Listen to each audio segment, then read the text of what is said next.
Good afternoon, Professor. Before I begin, I just want to apologize for the fact that I have to do this video through this YouTube link. I had a test, as you know, for Potter's class. It's supposed to start at 3:30, 1:30, but it started at 3:30, so that's why I missed class, and I apologize for that. But let's get started. My title is FIFA World Cup, goals, losses, attendance, and more. So, the data set that I used is a data set that is pertaining to the FIFA World Cup. So the FIFA World Cup is a soccer sporting event that dates back from 1930.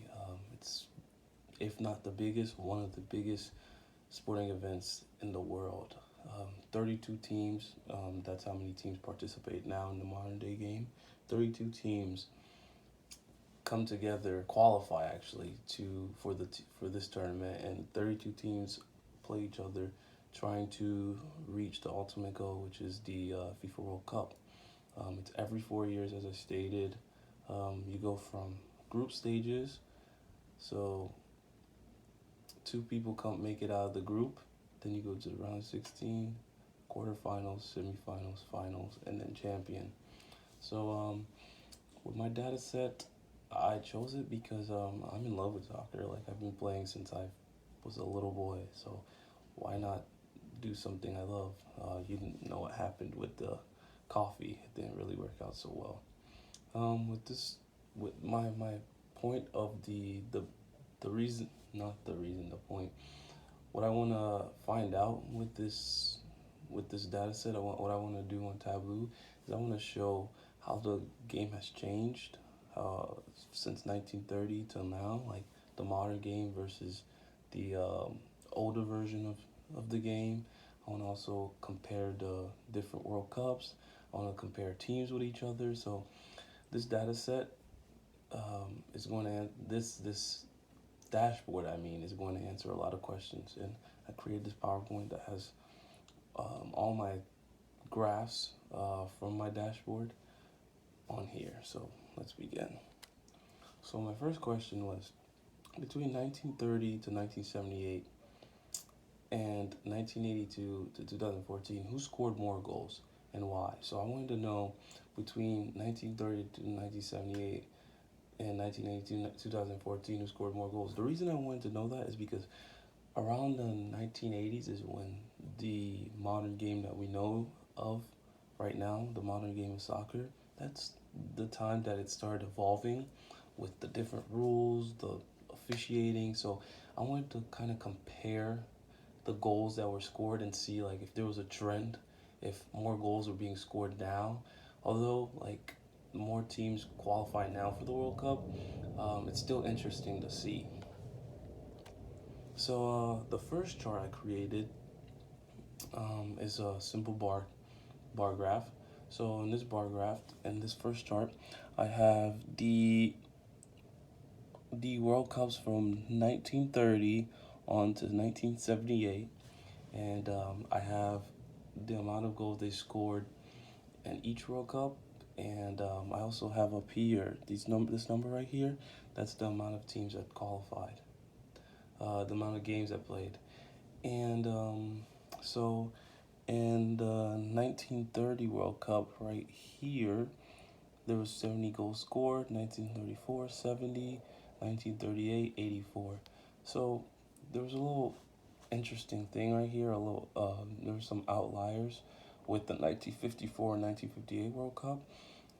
There was 140 goals scored in 1954. That's kind of weird for compared to the rest of the data, but that might be because of the hiatus of the World Cup. You see, it was in 1938 there was World Cup. Then there was a long break because of World War II. So between 1938 to 1978, there was right here a sum of 1,050 goals. So that's a lot of goals still for that time period, and 1,050 goals were scored. It's pretty impressive. The minimum was in 1930 and 1934 with 70. The maximum, the highest amount of goals, was in 1954 with 140 goals. That's pretty cool.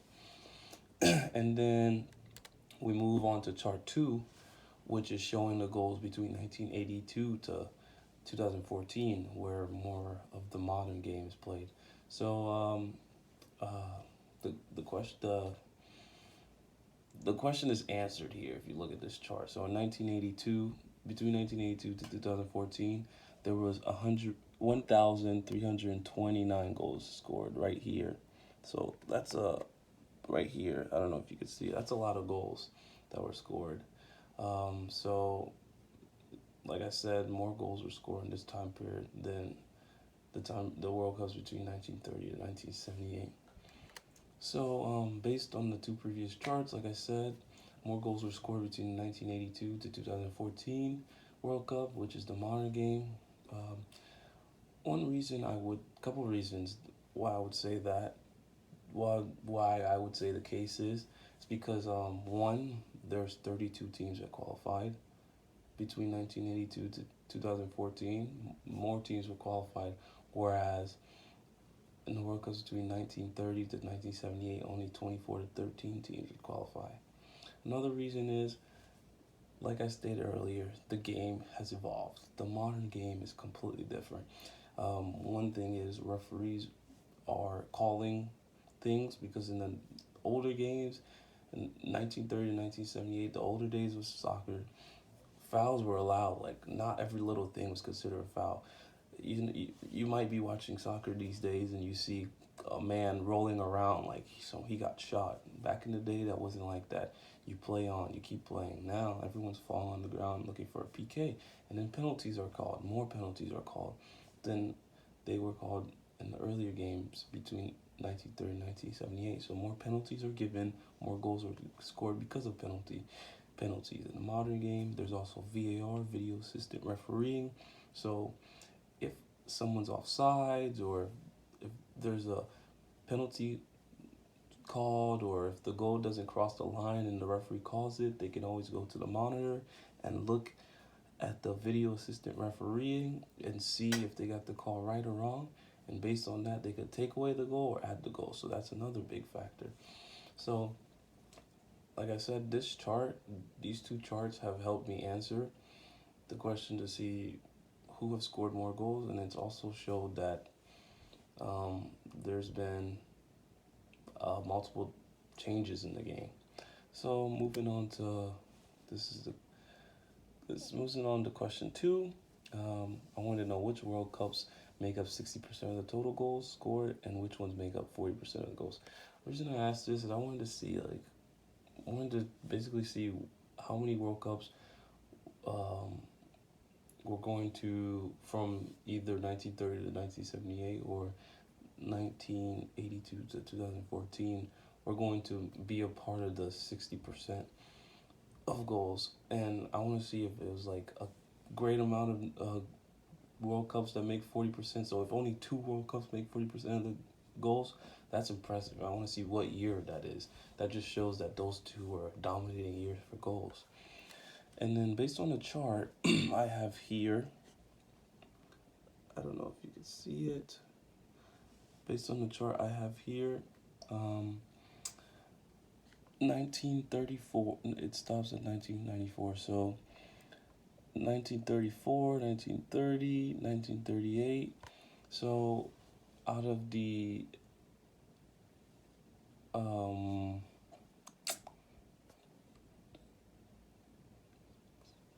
out of the 14 World Cups that make 60% of the goals, we have only 2 from the era between 1982 to 2014. That's pretty impressive. All the other ones, so only 6 World Cups make up a whopping 40% of the goals. That's cool. So you only need 60. You only need 6 World Cups to score all those goals, and I felt like that was impressive. And again, that just shows how the game has evolved. More goals were scored. So teams just got better throughout the years. We're gonna move on to question 3. Question 3 is, what countries have scored more goals in the World Cup? Again, looking at goals, now we're going to be comparing. Before we were comparing different World Cups, the modern game, and things like that. Now I'm going to compare teams. I want to see what countries have scored more goals in the World Cup. So to do that, I created two charts. This chart is kind of a chart that is going to, it shows how many goals each team has scored throughout the year. So we have Argentina, Austria, Belgium, Brazil, Czechoslovakia, England, Germany, Hungary, Italy, Mexico, Poland, Portugal, Russia, Spain, Sweden, Switzerland, Uruguay, Yugoslavia. So this chart is supposed to help show how many goals are scored by each team throughout the years from 1930 to 2014. It moves. So as you watch, it's changing. It's showing the goals scored by each team in each World Cup. On this chart, you can see that some teams didn't make certain World Cups, so that plays a big factor in it. And then it keeps going to 2000. It goes up to 2014, and then you see how many goals are scored in each World Cup. And then in the second chart, and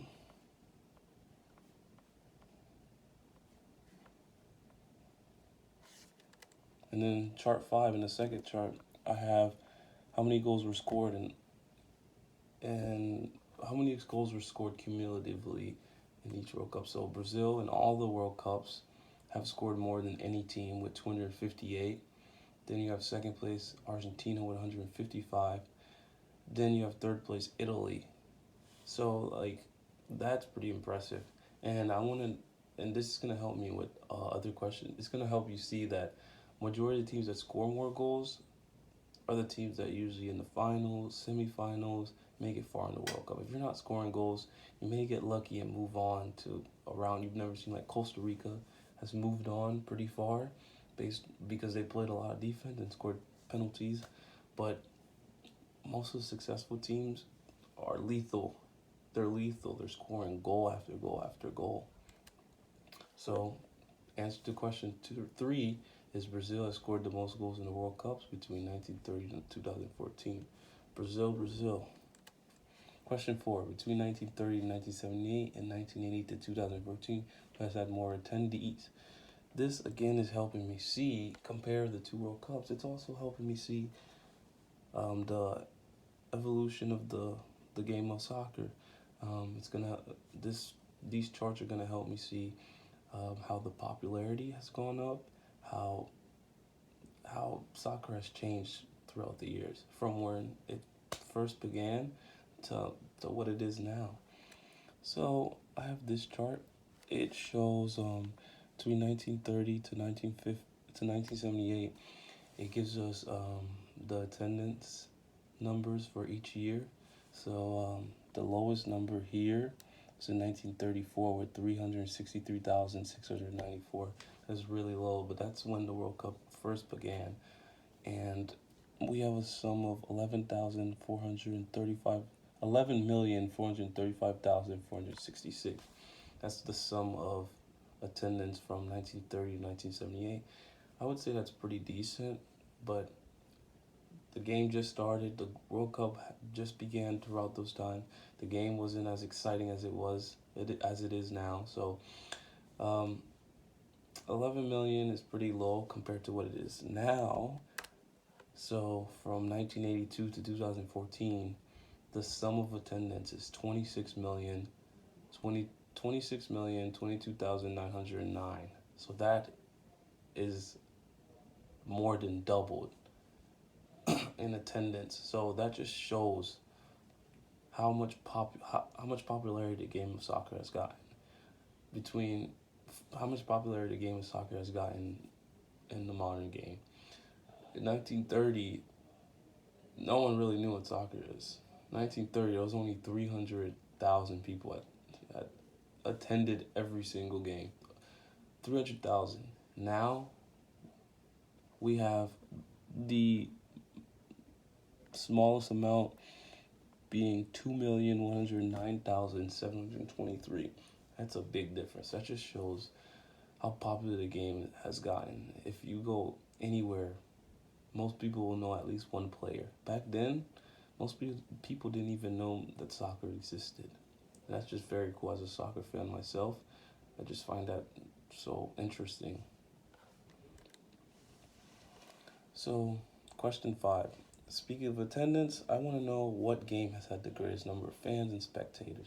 So I want to know what game has had more people watch. I want to know if this game has to do with, maybe it's the top teams, maybe it's because it was the first game played. I just found this pretty interesting. So after doing this chart, I found out that Uruguay versus Brazil in the 1950 World Cup on July 16th was the game with the most attendance. And the reason for that being is one simple reason. You see this trend because 1950 World Cup was the first World Cup back since the 1938 one because of World War II. So the numbers were just spectacular. It was the first game of the World Cup. Everyone was excited. The World Cup was in hiatus for so long, and the first game being played was Uruguay versus Brazil, two of the top teams in that era. Oh, man, I wish I was there to live it. But of course, it's the highest attended game. And then second, you have Brazil versus Spain. Third, you have Brazil against Yugoslavia. As you can see again, Brazil is again in the top percentile of this chart, as they are, and this doesn't really surprise me as Brazil has won more World Cups than any other country with 5. Question 6 is, does being the home team actually give you an advantage? Man, I am so excited that I was able to get this question done because it took me so long to figure out how to show the wins and losses and etc. So I created this pie chart, circular chart, pie chart to show that. So you see 57% of the time the home team wins, 20% of the time the away team wins, and then 22% of the time it ends in a draw. So you can see if you add this up, it only adds up to 99%. The reason this is because I figured out how to show the wins and losses, like and numbers, like show how many wins and how many losses were there in each, and for how many wins and losses there were in each World Cup.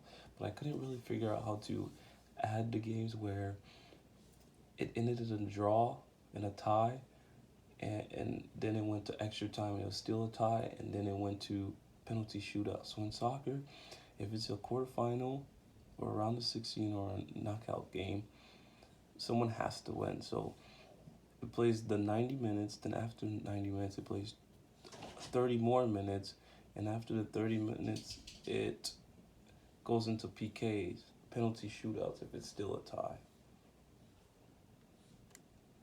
So that's why it was only 99%.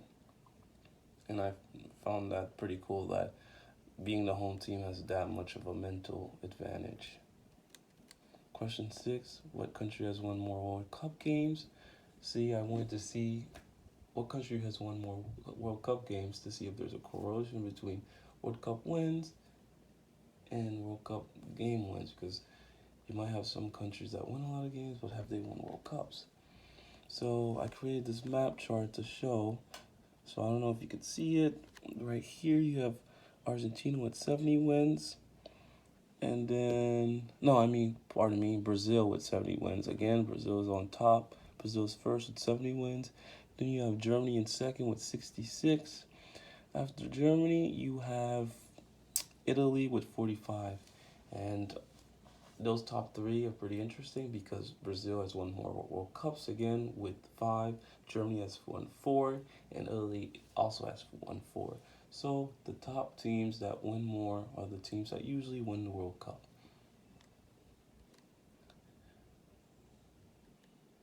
Question 8. What country has lost the most amount of games in the World Cup? If we're talking about wins, we also have to talk about losses. And here we have Mexico, Argentina, Germany, USA, Uruguay. So it's pretty interesting that Germany's on here because they were on the list for most wins. But it's no surprise because they qualify for almost every World Cup. So if you're qualifying for the World Cup and you're going every year and you're going to like all the way to semifinals, of course you're gonna lose some games if you're qualifying more than others. So yeah.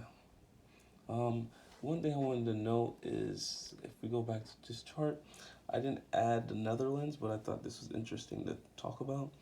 The Netherlands are a top 10 team in the wins column, but they are one of the unluckiest teams. The Netherlands have gone to the finals 3 times and they've lost 3 times. They've also made the the third place podium twice, and then came in 4th once. So, wow, that's pretty unlucky for a country.